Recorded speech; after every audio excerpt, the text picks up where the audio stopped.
Olá, meu nome é Luiz Roberto. Uma vez mais aqui no nosso canal Espiritismo em Pauta, vou apresentar um vídeo. O vídeo de hoje tem por título Fraternidade. Também tem base lá no livro chamado O Consolador do Espírito Emmanuel, Psicografia do Chico. E é claro que eu procurei dar a esse conteúdo o meu entendimento. Mas quando você for lá no livro ler a lição, e eu aconselho que vá ler, tem inclusive em PDF, você vai ler lá um conteúdo muito mais amplo do que esse que eu estou aqui relatando, até porque se eu fosse fazer o conteúdo completo do vídeo, do conteúdo do livro, nós teríamos um vídeo muito longo. E também já percebi que quando o vídeo é longo, poucas pessoas se dão ao trabalho de ver.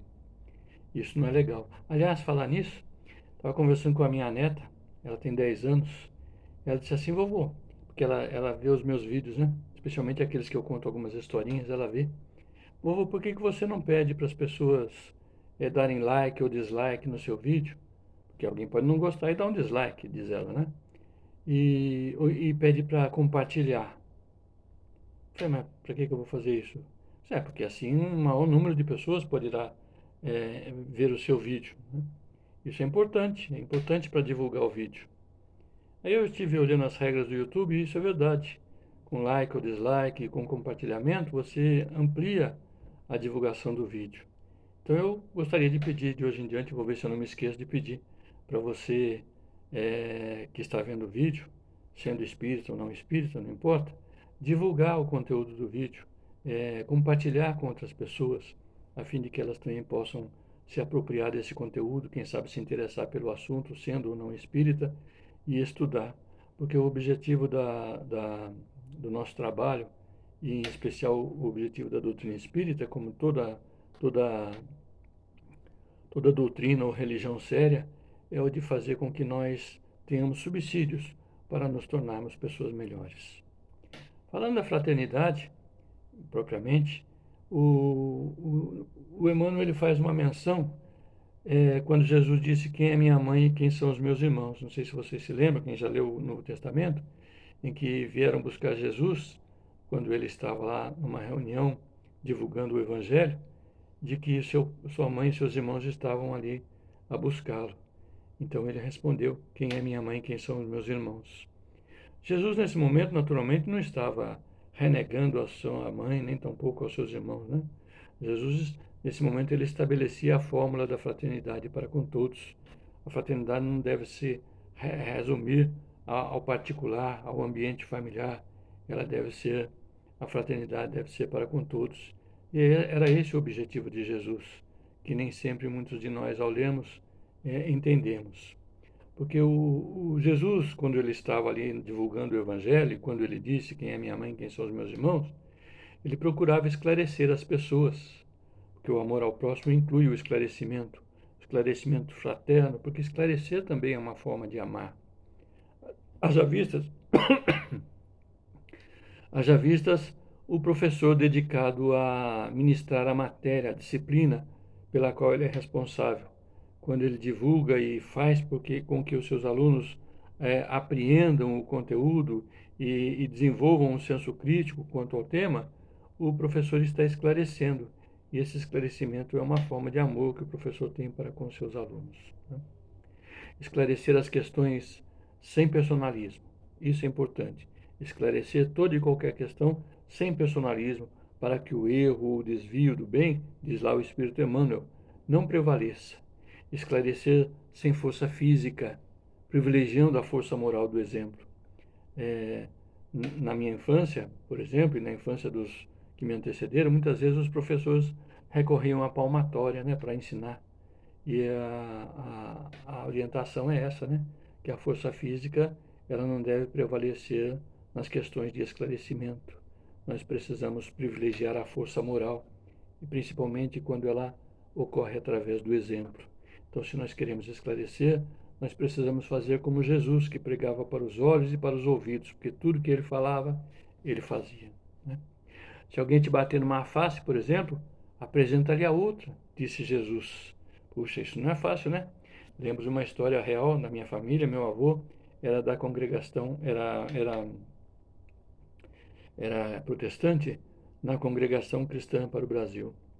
E meu avô, num desentendimento na fábrica que ele trabalhava, lá em Jacareí, na fábrica que ele trabalhava, num desentendimento com um colega de trabalho, o rapaz lhe deu uma bofetada no rosto.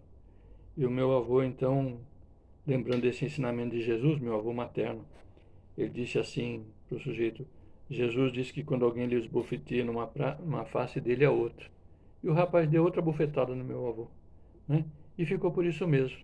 Meu avô, por certo, achou que fazendo aquilo ele tinha cumprido o ensinamento de Jesus, né? Deixando que o outro lhe batesse na outra face. Aí eu não sei o sentimento de meu avô na época, não sei se ele tinha um entendimento muito claro sobre o assunto e se no seu íntimo ele perdoou o seu agressor. Não vou entrar nesse mérito, né? Mas Jesus disse isso: se alguém te bater numa face, apresenta-lhe a outra, né? Mas quando Jesus disse isso, foi para lembrar o homem que de todas as épocas, né? Não na época só do meu avô, mas na época de todo e qualquer homem, na realidade, toda a defesa da criatura está em Deus, que o amor, é, que Deus que é amor, né? Deus que é amor e não nas agressões físicas.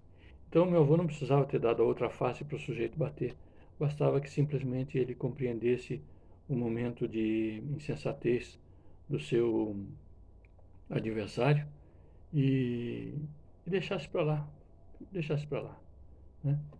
Para o bem geral, nesse caso, para o bem geral, com a chave da fraternidade cristã, nós podemos extinguir então o fermento da agressão, estabelecendo a diferença entre os valores morais e os instintos animalizados expressos em nós pela força física, pela violência. Essa conclusão é difícil da gente chegar. É uma conclusão difícil para a gente chegar. Mas não porque ela é difícil no sentido da palavra difícil ser um impedimento, porque nós somos difíceis para conosco mesmo. Nós, ao dizermos difícil, nós obstamos a nós próprios a mudança. Por isso devemos evitar a palavra difícil. A palavra difícil já é um obstáculo psicológico que nós colocamos entre nós e a mudança.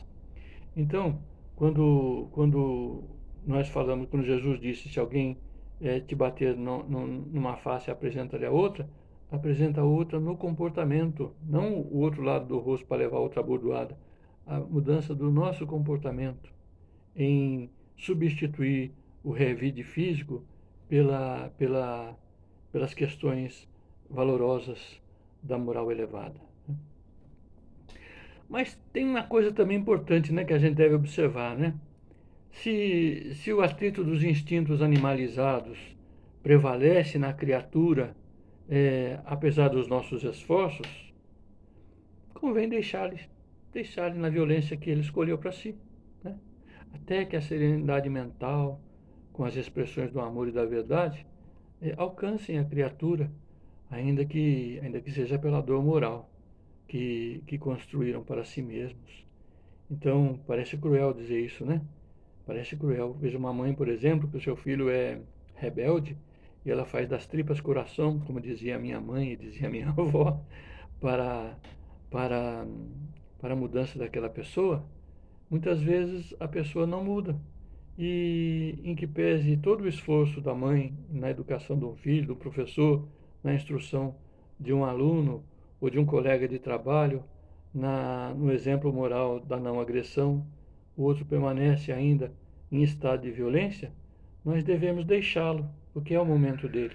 Deixá-lo viver na violência que escolheu para si mesmo, até que um dia as expressões de amor e de verdade alcancem a criatura, ainda que seja pela dor, pela dor que elas constituíram para si mesmas, elas vão mudar, né? Então é o amor ou a dor, todos nos levam adiante, nós escolhemos, né?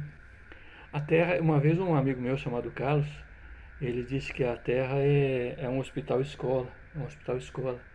E se a gente analisar, realmente a Terra é um hospital escola, né? É a escola da fraternidade para o aperfeiçoamento e regeneração dos espíritos que aqui reencarnam, dentre eles nós próprios. Então, quando nós lemos essas lições divulgadas pelo Espírito Emmanuel, retratando, interpretando os ensinamentos do Cristo Jesus, nós precisamos aplicar isso a nós, não ao outro, sempre a nós, porque nós precisamos nos modificar. Né? Se a gente falar da Terra, que ela é realmente esse hospital-escola, ou essa escola na qual nós buscamos o aperfeiçoamento e a regeneração, é incontestável, apesar das provações, é incontestável que os aspectos divinos da natureza estarão sempre presentes e cada espírito, cada um de nós, os verá pelo prisma do seu coração, pelo prisma do seu próprio coração, que se aperfeiçoa no curso do tempo pelas sucessivas encarnações. Então, a Terra é um mundo de provas e expiações, ainda é um mundo de provas e expiações, mas nós devemos observar que os aspectos divinos da natureza, inseridas aqui pelo Cristo Jesus, mercê de uma vontade divina, que é Deus, nós iremos realmente buscar no curso do tempo o nosso aperfeiçoamento. Isso se dá pelas sucessivas reencarnações, né? A reencarnação, assim como exemplo, é um passo a passo desse aperfeiçoamento. Por isso, quando nós negamos a possibilidade da reencarnação, nós estamos negando a bondade divina. Ainda que o façamos pela fé religiosa que abraçamos, estamos negando a possibilidade, a bondade divina que nos deu a possibilidade de sucessivas encarnações, a fim de que nós possamos buscar o aperfeiçoamento. Né? A reencarnação não é do que um processo de aprendizado fraternal concedido por Deus a nós, seus filhos, para o nosso progresso e a nossa redenção. Tinha um amigo já desencarnado, chamado Sr. Sebastião, que ele dizia que a mais longa caminhada só é possível passo a passo. Então nós precisamos dar o primeiro passo. E aí você vai consultar a sabedoria popular. Alguém disse que o livro é escrito letra por letra se escreve um livro. Que os milênios, esses se sucedem segundo a segundo. E as cachoeiras lindas que a natureza instalou entre nós, as cachoeiras se formam da sucessão de pequenas gotas. Não fosse a sucessão das gotas, então também não haveria chuva. Né? O ninho, por exemplo, quando a gente vê um ninho muito bem elaborado por um pássaro, ele é feito de pequenos gravetos, um a um vão sendo colocados e a construção vai se realizando, assim como a construção dos homens, né? Não teria se efetuado senão a partir do primeiro tijolo e da sucessão de tijolos. Né? A gente vê lá no Ceará, aqui no nosso país, no Ceará, aquelas dunas encantadoras, né? As dunas se compõem de minúsculos grãos de areia. É um grãozinho de areia de uma duna, mas ele é microscópico. Então, os bilhões de grãos de areia ali formam as dunas. Né? As notas musicais, são 7 as notas musicais. A sucessão dessas 7 notas musicais dão vida à Ave Maria de Bach e a Aleluia de Handel. Né? Que coisa interessante, 7 notinhas numa composição bem elaborada por um expert, elas produzem maravilhas que encantam os nossos ouvidos, que encantam a nossa alma. Assim, um mundo de paz, harmonia e amor, com que tanto sonhamos, só será construído a partir dos pequenos gestos de fraternidade, a partir de nós. Atentemos, meus irmãos, atentemos todos nós, que do mundo nós podemos mudar apenas uma pequena parcela dele, chamada eu. Essa pequena parcela chamada eu é que poderá ser mudada por nós. Assim, meus irmãos, sorrindo sempre e com fraternidade nas nossas ações, vamos adiante. Muita paz para todos nós, através do trabalho edificante na fraternidade. Vamos adiante.